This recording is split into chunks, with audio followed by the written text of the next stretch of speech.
ഓണത്തിന് ഒരു മുറം പച്ചക്കറി അതിൽ സെക്രട്ടേറിയറ്റിലെ വിളവെടുപ്പിനായി മുഖ്യമന്ത്രി എത്തി. അതിൻ്റെ തത്സമയ സംപ്രേഷണമാണ് കണ്ടുകൊണ്ടിരിക്കുന്നത്. കേരള സംസ്ഥാന സർക്കാർ മുന്നോട്ട് വെച്ച ഒരു ഓണത്തിനൊരു മുറം പച്ചക്കറി എന്ന പദ്ധതി, അതിനോട് ഐക്യദാർഢ്യം പ്രകടിപ്പിച്ചുകൊണ്ടാണ് സെക്രട്ടേറിയറ്റ് ജീവനക്കാർ ആ പദ്ധതിയുടെ ഭാഗമായത്. ഇപ്പോൾ അതിൻ്റെ വിളവെടുപ്പാണ് സെക്രട്ടേറിയറ്റിൽ നടക്കുന്നത്. മുഖ്യമന്ത്രി കൂടാതെ മന്ത്രിമാരൊക്കെ തന്നെ ഈ വിളവെടുപ്പിൻ്റെ ഭാഗമായി അവിടെ എത്തിച്ചേർന്നിട്ടുണ്ട്. മന്ത്രി വി അബ്ദുറഹ്മാൻ, GR അനിൽ, ഒപ്പം കെ രാജൻ, സജി ചെറിയാൻ, എല്ലാ മന്ത്രിമാരും അവിടെ കെ കൃഷ്ണൻകുട്ടി അടക്കമുള്ള മന്ത്രിമാർ ഇതിൻ്റെ ഭാഗമായി എത്തിച്ചേർന്നിട്ടുണ്ട്. വിവരങ്ങളുമായി ഇപ്പോൾ ഷീജ തിരുവനന്തപുരത്ത് നിന്ന് ചേരുന്നുണ്ട്. ഷീജ, ഏതായാലും മന്ത്രിസഭാ യോഗത്തിന് ശേഷമാണ് ഇപ്പോൾ ഇതുമായി ബന്ധപ്പെട്ട് ഈ ഓണത്തിന് ഒരു മുറം പച്ചക്കറി പദ്ധതിയുടെ വിളവെടുപ്പിന് മുഖ്യമന്ത്രി എത്തിച്ചേരുകയും ചെയ്തത്. ഓണം കെങ്കേമമാക്കാൻ എല്ലാ വിഭാഗം സർക്കാർ ജീവനക്കാർക്കും സർക്കാർ ഇതര ജീവനക്കാർക്കും എല്ലാ വിഭാഗം തൊഴിലാളികൾക്കും മെച്ചപ്പെട്ട ആനുകൂല്യങ്ങളാണ് സംസ്ഥാന സർക്കാർ പ്രഖ്യാപിച്ചിരിക്കുന്നത്. കഴിഞ്ഞ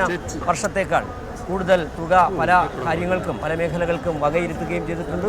ഇതിപ്പോൾ സെക്രട്ടേറിയറ്റ് ജീവനക്കാർ ഭാഗമായ ഓണത്തിനൊരു മുറം പച്ചക്കറി പദ്ധതിയുടെ വിളവെടുപ്പ് ഉദ്ഘാടനം മുഖ്യമന്ത്രി നിർവഹിക്കുകയും ചെയ്തു.